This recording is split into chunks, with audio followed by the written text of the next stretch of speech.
महाभारत आदि पर्व आस्तिक पर्व अष्टचत्वारिंशोऽध्यायः। वासुकी नाग की चिंता, बहिन द्वारा उसका निवारण तथा आस्तिक का जन्म एवं विद्याध्ययन। उग्र श्रवा जी कहते हैं, तपोधन शौनक जी, पति के निकलते ही नाग कन्या जरत्कारों ने अपने भाई वासुकी के समीप जाकर जरत्कारों के चले जाने का सब हाल ज्यों का त्यों सुना दिया। सौतिरुवाच गतमात्रं तु भर्तारं जरत्कारुरवेदयत् भ्रातुः सकाशमागत्य यथा तथ्यं तपोधन। यह अत्यंत अप्रिय समाचार सुनकर सर्पों में श्रेष्ठ वासुकी स्वयं भी बहुत दुखी हो गए और दुख में पड़ी अपनी बहन से इस प्रकार बोले। ततः स भुजग श्रेष्ठः श्रुत्वा सुमहदप्रियम् उवाच भगिनीं दीनां तदा दीनतरः स्वयं। वासुकी ने कहा, भद्रे, सर्पों का जो महान कार्य है वह मुनि के साथ तुम्हारा विवाह होने में जो उद्देश्य रहा है उसे तो तुम जानती ही हो। यदि उनके द्वारा तुम्हारे गर्भ से कोई पुत्र उत्पन्न हो जाता तो उससे सर्पों का बड़ा हित होता। वासुकीरुवाच जानासि भद्रे यत् कार्यं प्रधाने कारणं स यत् पन्नगानां हितार्थाय पुत्रस्ते स्यात् ततो यदि।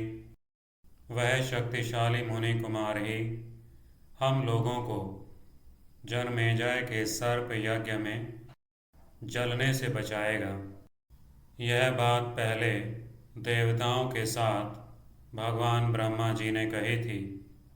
स सर्प सत्रात् किल नो मोक्षयिष्यति वीर्यवान् एवं पितामहः पूर्वमुक्तवांस्तु सुरैः सह। सुभगे, क्या उन मुनि श्रेष्ठ से तुम्हें गर्व रह गया है? तुम्हारे साथ उन मनीषी महात्मा का विवाह कर्म निष्फल हो यह मैं नहीं चाहता। मैं तुम्हारा भाई हूँ। ऐसे कार्य के विषय में तुमसे कुछ पूछना मेरे लिए उचित नहीं है, परंतु कार्य के गौरव का विचार करके मैंने तुम्हें इस विषय में सब बातें बताने के लिए प्रेरित किया है। अप्यस्ति गर्भः सुभगे तस्मात् ते मुनिसत्तमात् न चेच्छाम्यफलं तस्य दारकर्म मनीषिणः कार्यं च मम न न्याय्यं प्रष्टुं त्वां कार्यमीदृशं किन्तु कार्यगरीयस्त्वात् ततस्त्वाहमचूचुदम्। तुम्हारे महातपस्वी पति को जाने से रोकना किसी के लिए भी अत्यंत कठिन है। यह जानकर मैं उन्हें लौटा लाने के लिए उनके पीछे नहीं जा रहा हूँ। लौटाने का आग्रह करूँ तो कदाचित वे मुझे शाप भी दे सकते हैं। दुर्वार्यतां विदित्वा च भर्तुस्तेति तपस्विनः नैनमन्वागमिष्यामि कदाचिद्धि शपेत् समाम्। अतः भद्रे, तुम अपने पति की सारी चेष्टा बताओ और मेरे हृदय में दीर्घ काल से जो भयंकर कांटा चुभा हुआ है उसे निकाल दो। आचक्ष्वा भद्रे भर्तुः स्वं सर्वमेव विचेष्टितम् उद्धरस्व च शल्यं मे घोरं हृदि चिरस्थितम्। भाई के इस प्रकार पूछने पर तब जरत्कारु अपने संतप्त भ्राता नागराज वासुकी को धीरज बंधाती हुई इस प्रकार बोली।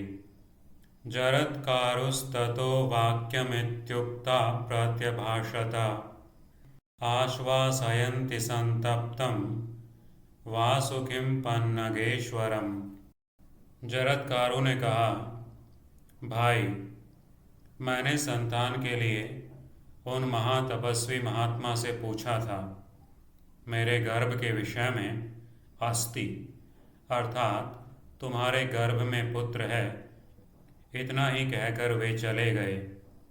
जरत्कारुरुवाच पृष्टो मया पत्य हेतोः स महात्मा महातपाः अस्तीत्युत्तरमुद्दिश्य ममेदं गतवांश्च सः। राजन, उन्होंने पहले कभी विनोद में भी असत्य बात कही हो, यह मुझे स्मरण नहीं है। फिर इस संकट के समय तो वे असत्य बोलेंगे ही क्यों? भैया, मेरे पति तपस्या के धनी हैं। उन्होंने जाते समय मुझसे यह कहा, नागकन्ये, तुम अपनी कार्य सिद्धि के संबंध में कोई चिंता न करना। तुम्हारे गर्भ से अग्नि और सूर्य के समान तेजस्वी पुत्र उत्पन्न होगा। इतना कहकर वे तपोवन में चले गए। अतः भैया, तुम्हारे मन में जो महान दुख है वह दूर हो जाना चाहिए। स्वैरेष्वपि न तेनाहं स्मरामि वितथं वचः उक्तपूर्वं कुतो राजन् सांपराये स वक्ष्यति। न संतापस्त्वया कार्यं प्रति भुजंगमे उत्पत्स्यति च ते पुत्रो ज्वलनार्क समप्रभः। इत्युक्त्वा सहि मां भ्रातर्गतो भर्ता तपोधनः तस्माद् वेतु परम दुःखं तवेदं मनसि स्थितम्। उग्र श्रवा जी कहते हैं, शौनक जी, यह सुनकर नागराज वासुकी बड़ी प्रसन्नता से बोले, एवमस्तु अर्थात ऐसा ही हो। इस प्रकार उन्होंने बहन की बात को विश्वासपूर्वक ग्रहण किया। सौतिरुवाच एतत् श्रुत्वा स नागेन्द्रो वासुकिः परया मुदा एवमस्त्विति तद्वाक्यं भगिन्याः प्रतिगृह्णता। सर्पों में श्रेष्ठ वासुकी अपनी सहोदरा बहन को सांत्वना, सम्मान तथा धन देकर एवं सुंदर रूप से उसका स्वागत सत्कार करके उसकी समाराधना करने लगे। सांत्वमानार्थदानैश्च पूजया चानुरूपया सोदर्यां पूजयामास स्वसारं पन्नगोत्तमः। द्विजश्रेष्ठ जैसे शुक्ल पक्ष में आकाश में उदित होने वाला चंद्रमा प्रतिदिन बढ़ता है, उसी प्रकार जरत्कारु का वह महातेजस्वी और परम कांतिमान गर्भ बढ़ने लगा। ततः प्रववृद्धे गर्भो महातेजा महाप्रभा यथा सोमो द्विजश्रेष्ठ शुक्लपक्षोदितो दिवि। ब्राह्मण, तदनंतर समय आने पर वासुकी की बहन ने एक दिव्य कुमार को जन्म दिया, जो देवताओं के बालक सा तेजस्वी जान पड़ता था। वह पिता और माता दोनों पक्षों के भय को नष्ट करने वाला था। अथ काले तु सा ब्रह्मन् प्रजज्ञे भुजग स्वसा कुमारं देवगर्भाभं पितृमातृभयापहम्। वह वहीं नागराज के भवन में बढ़ने लगा। बड़े होने पर उसने भृगु कुलोत्पन्न च्यवन मुनि से 6 अंगों सहित वेदों का अध्ययन किया। ववृधे सतु तत्रैव नागराज निवेशने वेदांश्चाधिजगे सांगान् भार्गवाच्च्यवनान् मुनेः। वह बालपन से ही ब्रह्मचर्य के व्रत का पालन करने वाला, बुद्धिमान तथा सत्व गुण संपन्न था। लोक में आस्तिक नाम से उसकी ख्याति हुई। जीर्ण व्रतो बाल एव बुद्धि सत्व गुणान्वितः नाम चास्याभवत् ख्यातम लोकेष्वास्तिक इत्युत। वह बालक अभी गर्भ में ही था, तभी उसके पिता अस्ति कहकर वन में चले गए थे। इसलिए संसार में उसका आस्तिक नाम प्रसिद्ध हुआ। अस्तीत्युक्त्वा गतो यस्मात् पिता गर्भस्थमेव तं वनं तस्मादिदं तस्य नामास्तिकेति विश्रुतम्। अमित बुद्धिमान आस्तिक बाल्यावस्था में ही वहाँ रहकर ब्रह्मचर्य का पालन एवं धर्म का आचरण करने लगा। नागराज के भवन में उसका भली भांति यत्नपूर्वक लालन पालन किया गया। सुवर्ण के समान कांतिमान शूलपाणी देवेश्वर भगवान शंकर की भांति वह बालक दिनों दिन बढ़ता हुआ समस्त नागों का आनंद बढ़ाने लगा।